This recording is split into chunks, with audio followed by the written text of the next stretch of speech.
Hi, Jonathan. Hi, Philip. Good to see you. Good to see you. Thanks for coming on Meaning of Life. How are you?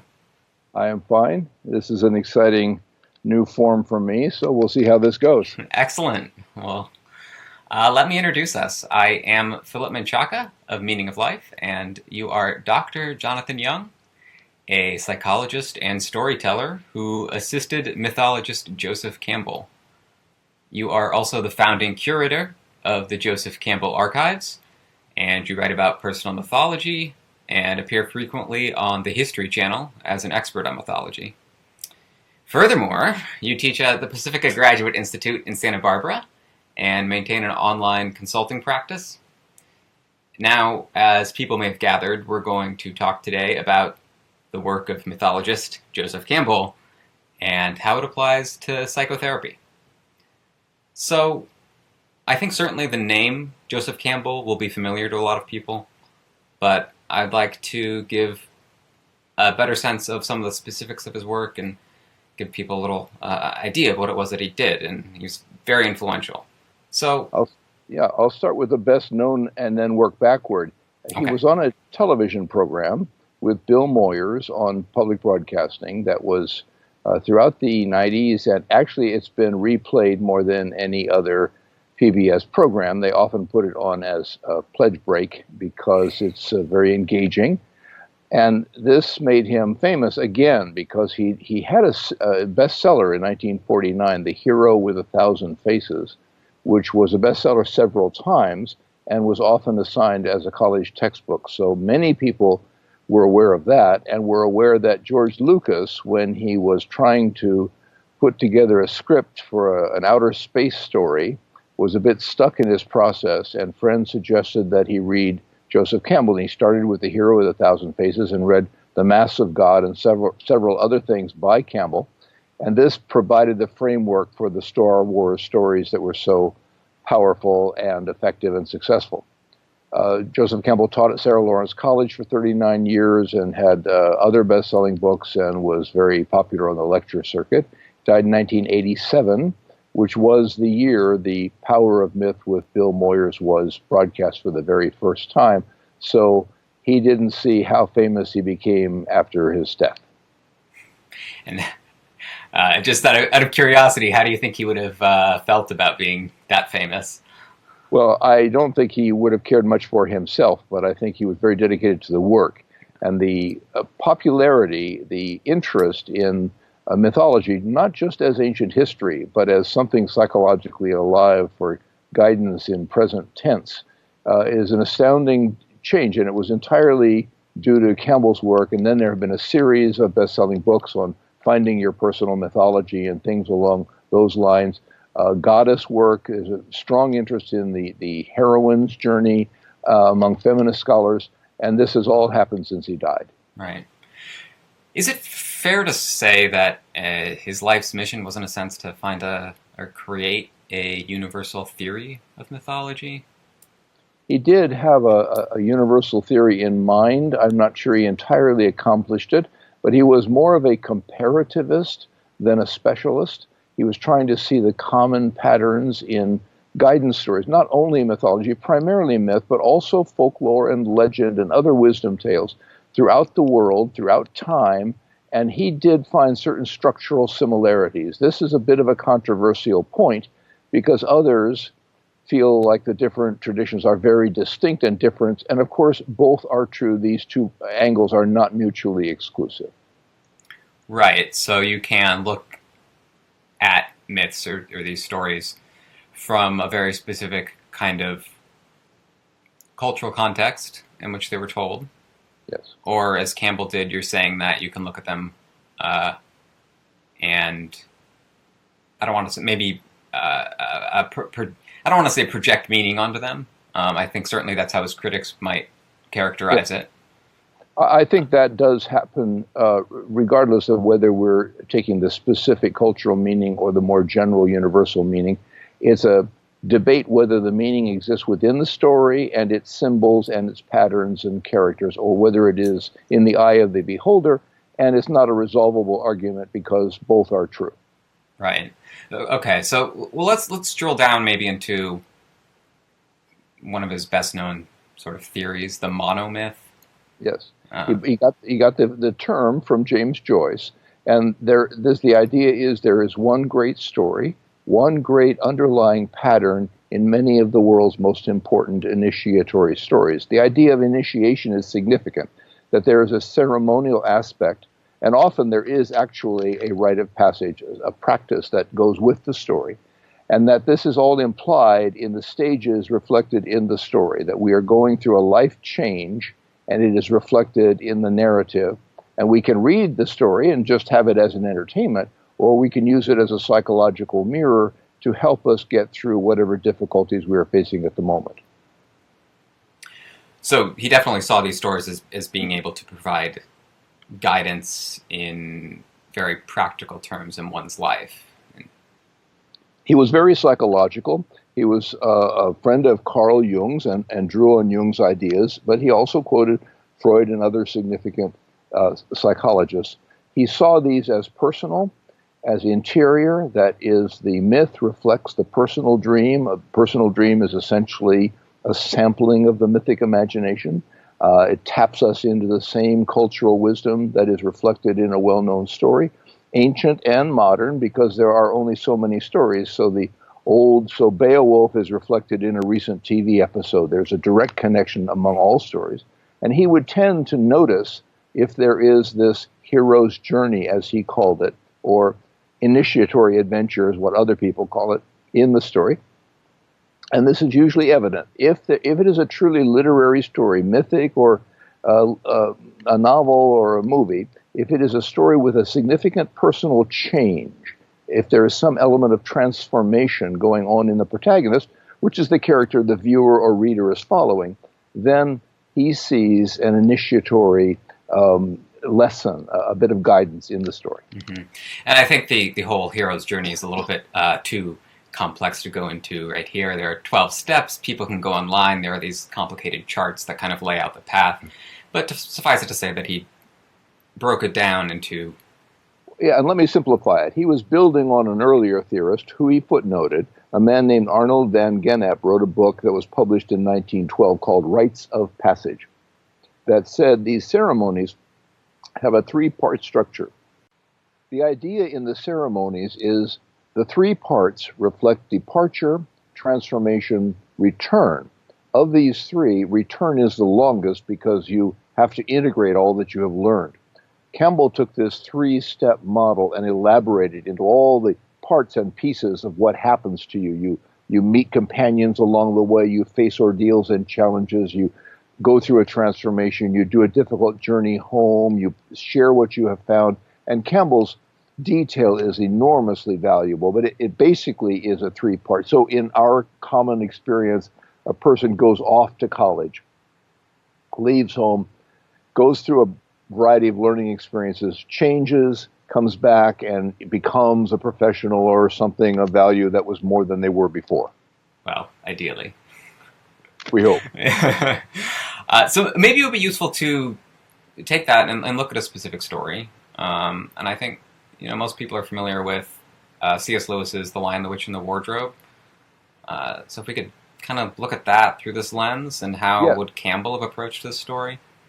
And C.S. Lewis was a student of mythology and language and symbols, so it was all intentional. This is a relatively modern story, and yet truly mythic in its ambitions. So you have a call. This is early. Something brings you out of ordinary experience. In the Chronicles of Narnia, The Lion, the Witch, and the Wardrobe, it's the war. It's World War II. Bombs are dropping. We have to run for our lives. Very often the call is something disastrous. It is something that truly interrupts our patterns in a devastating way.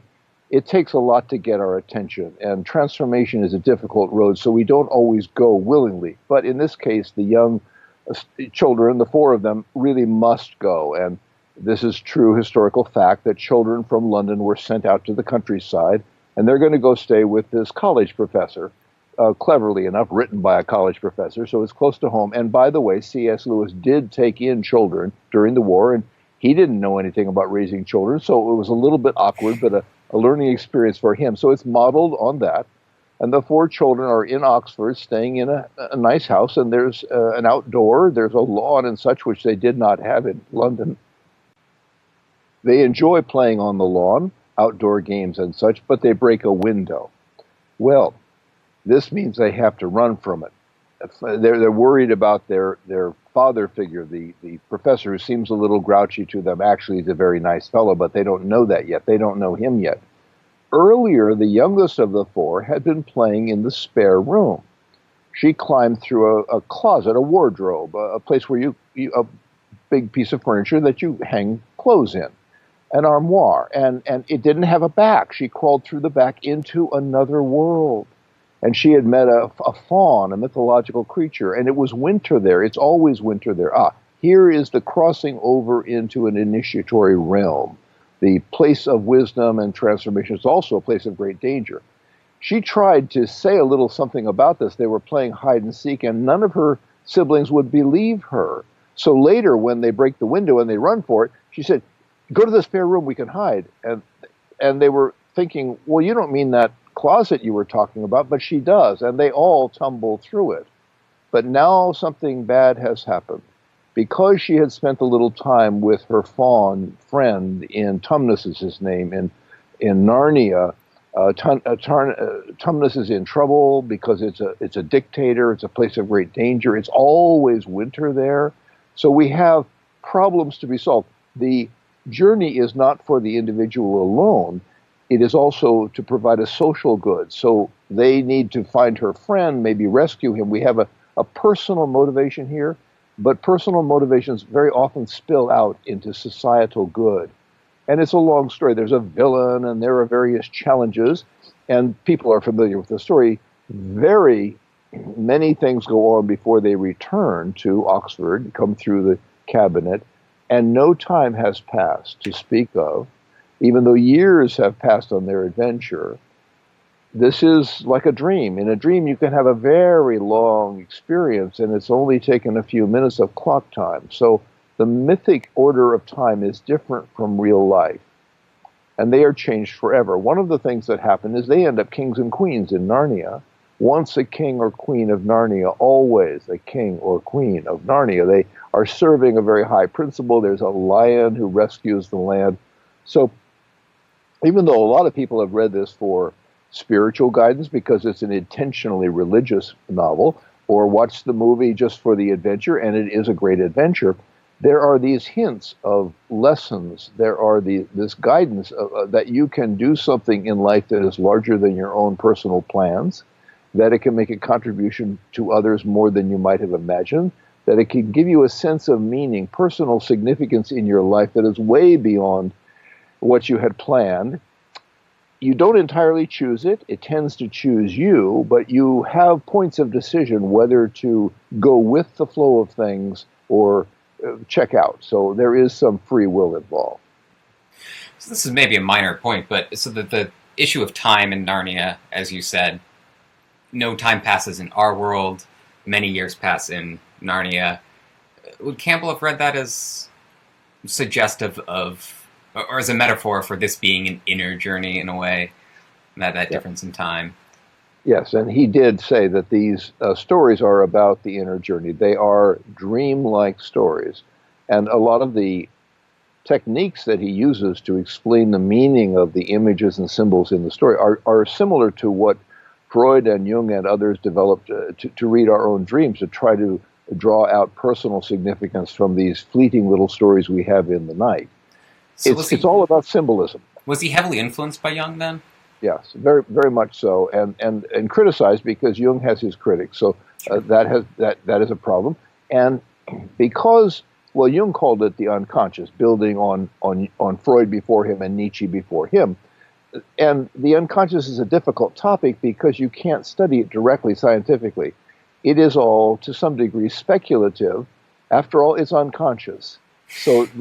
But it's enormously helpful if we do take the leap, and it is a little bit of a leap to consider that dreams actually mean something in our lives and our futures, then a great deal of useful information comes out of them, and that is, Freud said, that's the royal road. The dreams will show us what's going on in our lives, and Jung then got more epic, really, about how they can unfold the possible futures that we could consider. And that is the I know this is where we're going in the conversation, but let me just make a sort of preview point right here. That is the direct connection between myth and psychotherapy. You can see the work on the dream, whether it's self-help or formal analysis, the effort to come to terms with our own identity and our own possible journey. That is, that there is a significance to a human life that is beyond our intentional plans, that we are perhaps called to something significant. Right. So I wonder if it's possible to distinguish between the influence that myth has had on culture and the influence that culture has had on myth. Oh, yeah. And postmodern theory tries to tease those things out. And we can see that there are many things in these stories that are culturally significant. We can see patriarchal themes and various cliches and problems, social problems in the story. Campbell would argue that's all true. He calls that the tribal part of the story, and that is problematic. But there is something stronger, deeper, larger that we can still get out of these imperfect stories, and they are flawed. And we can set aside, bracket out some of the difficulties and see patterns of guidance that are valuable to us. They are about life stage transitions, and what is happening during a life crisis, whether it is moving from adolescence to young adulthood or full adulthood to retirement, these big moments of change, is we are confused. If you will, the roadmap, the identity that has shown us the way thus far, it no longer applies. We've sort of traveled off the map, and we need a new model for the next part. And, you know, it's a personal project, but the family, the collective, the community, the nation, the world is invested. I mean, this is a world of people. We care about whether people have a sense of purpose in their lives so that they can make a valuable contribution. So we're all in this together. Yeah, so, I mean, it seems to me that Campbell really had this idea that there is this universal story throughout mankind, throughout human history. Yes. Did you see that as being somehow built into our psychology, or is it more a product of culture? That is it something innate? Yeah. Both Jung and Campbell saw, and they're criticized for this, they saw something essential, that it has a kind of lasting quality and is larger, deeper, wiser than specific cultures. Mm-hmm. I find that a very debatable point. I think you don't have to come down on one side or the other of that argument to find something valuable in these stories. But that is a very large question about them. Yeah. And the critics think that anything that is essentialist, where you suggest there's an inherent truth or wisdom in outside the human mind, existing in a cultural product, that could be corrupted and you could get misguided from it. And this is a very reasonable criticism. And I think we should keep it in mind as we consider the possible gifts of mythology. We need to stay empowered and use our agency to sort through these issues. Right. So I think now it would be a good time to talk about how some of these ideas apply to psychotherapy and how they can be, as you certainly think, useful in helping people in their day-to-day life.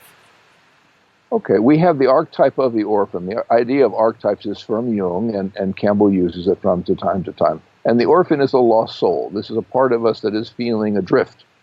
People have that feeling when they come to see a psychotherapist. They are lost. Sometimes their system has fallen apart. As you are aware, I also studied with Viktor Frankl years ago, and his model of psychotherapy was that there is a crisis of meaning. In addition to the presenting specific problems, the life is not working in a sense of fulfillment and personal destiny or purpose, and that larger underlying question needs to be addressed whether it is asked or not, whether the person brings it up or not, and that a skilled psychotherapist will draw that question out in the process. So, you're in some kind of trouble, and the story will talk about a lost character. The best-known story on the planet is Cinderella. It has 500 plus variations. It's not just for women. It's a story of being broken down, of being lost. It's a story of being overwhelmed by life. It's also a story about a terrible family. Didn't start out terrible. Before both her parents died, it was a good family, but things happen. And then she is in an oppressed situation. It's not only a family problem, it's an emotional problem. It's when we feel oppressed within ourselves, when the inner cruel stepmother beats us up every day of our lives. This is the story for that. And it's a story of recovering. In the middle of the story, she's lost both parents. She's working like a slave in her own house. She gets help. As a psychotherapist, I identify with the fairy godmother. This is a character outside of our own skin, beyond ourselves, that brings something that feels like magic and wisdom. But that's just somebody that's not stuck in the problem at the moment and has some training and can help you. And she comes in and asks for some simple things. She wants a pumpkin, some mice, a lizard or two. These things have no real value. They are things that are around the house, and that is what she uses to transform into the vehicle that will get this young girl to her dreams. It is not as much of a courtship story as Disney thought, because the prince only comes into the story very much at the end. It's more about recovering from depression, from oppression, finding your own natural elegance, getting back on track, because Cinderella's background is actually aristocratic. She is meant to be at balls like this, and so she's in the middle of the story, she's out of place. At the end of the story, she has returned to her natural self. So it's not exactly rags to riches. It's more like riches to rags to riches. And that's like a life crisis. You might have functioned pretty well a year or two ago, but things fell apart. You went through a divorce. You had a health crisis. You had a financial crisis. Something awful happened, and you're in the dumps here. And that is usually when people go for help. And what a psychotherapist will do is help you find your nerve again, help you put a plan together, help you be empowered, and get back on track in your life. Making references to this story in the conversation. And everybody knows the story. A lot of people don't like the story. Oh, that's that one where the prince solves everything. Actually, the prince doesn't solve everything. The fairy godmother does. And once Cinderella has herself back together, is in a little better mental health, she can go for what she wants. So how explicit do you get in counseling sessions with the myths, with these? Do you use them? Like, what is Sure. Yeah. A person is feeling all depressed, and I say, you know the story of Cinderella. You know that cruel stepmother. Well, right now she's living inside your head. She's making your day hell, your life hell every day, and the story doesn't end there. Somehow, this character with no power, which I know is how you feel right now, finds her way out of this dilemma. Let's follow her lead and get you out of this life of slavery and back to something more hopeful. So do you see these tools, do you see these stories as really just tools, or are they describing something more fundamental to the patterns of people's lives? Or is it a way of just looking at what's happening in someone's life? Sure. On a practical level, it's just a little storyteller's illustration. It's a simple little thing. But I am aware, theoretically, of what Campbell was pursuing, that there is a deep pattern to the human experience. It is reflected in these stories, the stories that survive for a long time and then get retold again and again and again in movie after movie and so forth. They stick around because they are offering something universal and valuable. Most people are not paying attention to that. Oh, maybe a little bit. Go to the movie and then they feel a little bit more of their own mojo kind of kick in again. That's not just happenstance. The story does that very intentionally. It is structured to do that. So if we need to find ourselves, to pull ourselves together, there are stories that help with that project. And there's such a wide variety. For each of life's difficulties, there are these stories of guidance. And they were intended to be. We are not imposing that. When the workers would sit around the workplace telling stories, it wasn't just for entertainment. They needed to solve life's problem. Let me tell a little story about that. Right. Back in the day, you and I have clothing on. The clothing comes from a machine somewhere, but back in the day, it was all done by hand. And the person that made the thread or the yarn, it took forever. You had some kind of a wheel thing, and there was no computer to make sure the thickness was proper. And so the person had a very complicated task, and it was human patterns, so they had to rock to keep the wheel going. Now, It was also hour after hour, very arduous work. And 6 or 7 women would sit in a circle making this stuff all day long, and one would be telling a story. Now, if you rock and focus on a task and tell a story all at the same time, you will go into an altered state. That is trance-inductive. So she's getting all self-hypnotized. The story is getting more and more magical, and that is where the phrase spinning a yarn gets attached to storytelling, because the spinners told the most magical stories.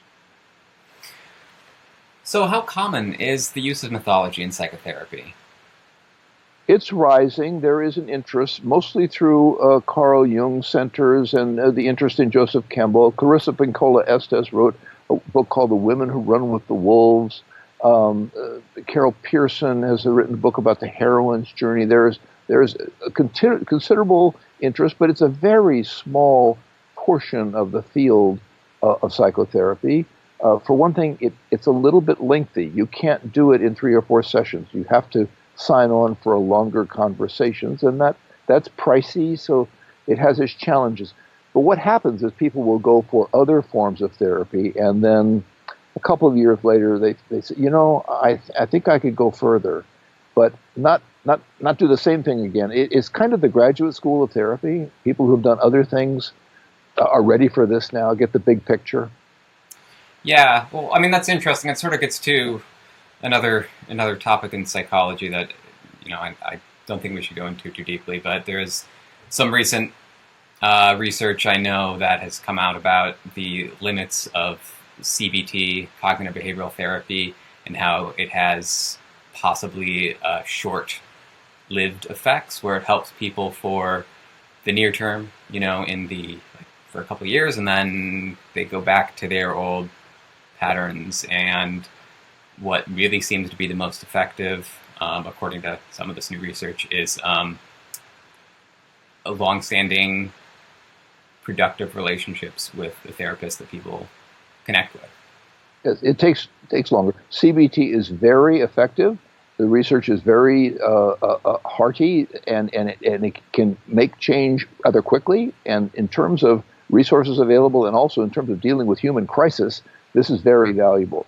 The deeper, long-lasting change is what is in broad terms called the psychodynamic work. And this is very much in the relationship between the psychologist or counselor and the person. And it is longer lasting. And it not only has deeper effects, but it teaches the tools to the client so that they can solve their next problem. And that is a valuable transfer of skills that in short-term treatment, CBT and other models, you just don't have the time to really teach them to be their own therapists. So that, and so that's the idea that about why the effects are not as long-lasting. Right. Well, now I read the research, though. Psychotherapy works. It works much better than medication, much, much better. And virtually all of the models, all of the major models of treatment work. Some have a little longer lasting effects, some work a little faster, but they also, there are passionate people that think, oh, you've got to do the school that I don't have that partisan feeling. Of course, I love what I do, and I think it has a lasting. Well, one thing, I took some memory training years ago. Memory is a tricky thing. It's very difficult to remember concepts. It's very easy to remember stories. Stories have a lot of images, and they have a plot, so it's like a long string of ideas that you can hold long-term in your mind. So when we do treatment that ties a personal situation to a story, and it's a well-known story, it's the Chronicles of Narnia or Cinderella or Robin Hood or something like this, you can remember so much more. And then when the moment comes and you need to apply the idea, it's ready at hand. That's interesting. Yeah, I mean, that makes a lot of logical sense to me.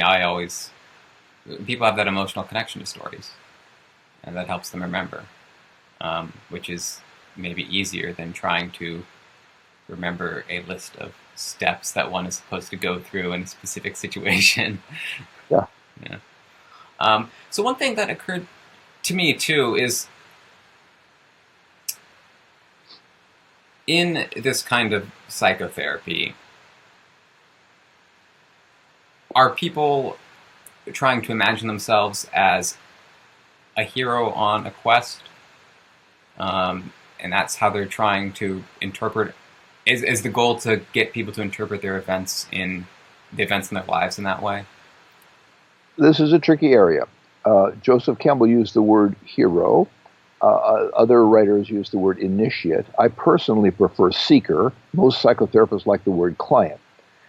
The heroic is appropriate in the sense that it takes courage to solve our problems. It usually involves going into new behaviors and new territory, and that's got a lot of anxiety. The dragons you're fighting are your own demons. It's not about conflict with other people. I mean, there might be a minor bit of assertiveness if somebody's pushing you around, but that is not the big deal in psychotherapy. Mostly we're struggling with ourselves.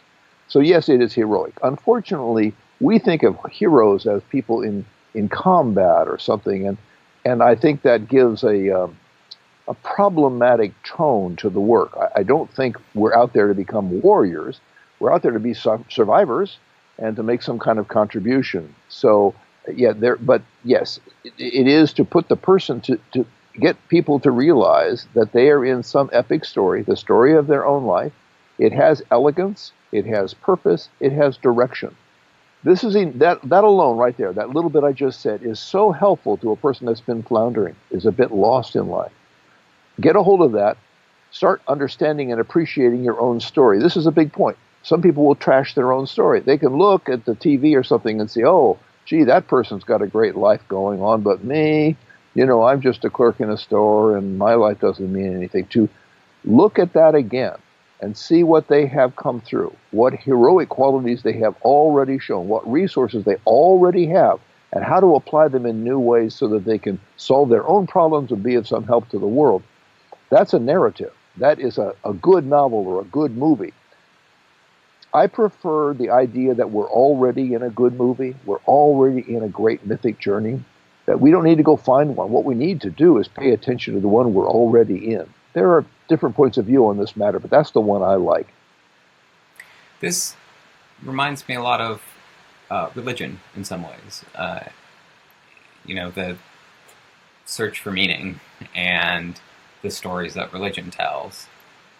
Did Campbell, I'm sure he looked at religious stories, correct? Well, and he had been an altar boy. He had a very strong Irish Catholic background, so he knew a lot just from in his own bones, and then he did a lot of study of religion and saw, well, one thing he saw was this monomyth, this great story in various religious stories around the world, which upset people that believed that their religious story was the one and only true one, but that's an old problem. He just said, well, yes, it's a great story, and the other team has it too. We're all doing that one.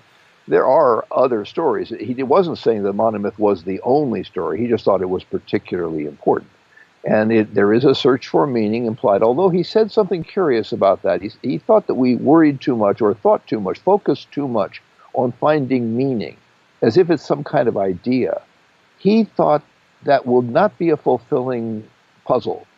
He thought we should live in a way that is so vital, so energized, that we felt and experienced the radiance of being alive, and it is thrilling. And that is an experience of meaning is more valuable than an idea of meaning. So he debated that a little bit. In theology, it's very much an idea. You have a particular practice, a particular teaching, and you get the answer. You have the truth. And it's usually said as the truth, not a truth. People that are more involved in interfaith conversations start to realize that the different truths of the different religions are all beautiful. They've all got something. And some of it's similar to each other. Other parts are different. So you can take this idea of the mythic journey, the initiatory adventure, either in a very spiritual sense, that you're moving toward God or the holy or something like that, or you could take it in an entirely secular sense, that I'm just trying to find what to do with the gift of life. I want to use my life energy in a valuable way. I want to be some good. I want to have rewarding experiences, but I also would like to make a contribution to other people. And you can do all that without the transcendence of a theological sense. And so it's not mutually exclusive. Right. So they can coexist or not. Right. It's compatible. Yeah. All right, listen, I think we should wrap up, but this was very interesting. I've been wanting to talk to someone about Joseph Campbell's ideas for a while. I Let me give a couple of websites. There is the Yeah. Joseph Campbell Foundation, jcf.org. There are Joseph Campbell discussion groups all over the world. You can go to that website and look to see if there's one nearby. There is my website, which is folkstory.com, my articles and things about my workshops. I do webinars, I do online therapy and such. So there's a couple places to start if people are interested in going forward. Might choose a Joseph Campbell book. There's one called a Joseph Campbell Companion that was published after he died that I think is particularly user-friendly, a very good place to start. Excellent. So we'll include some links to that below the video in our links mentioned section, and people can read some more. Great. Thanks so much for having me. All right. Thank you.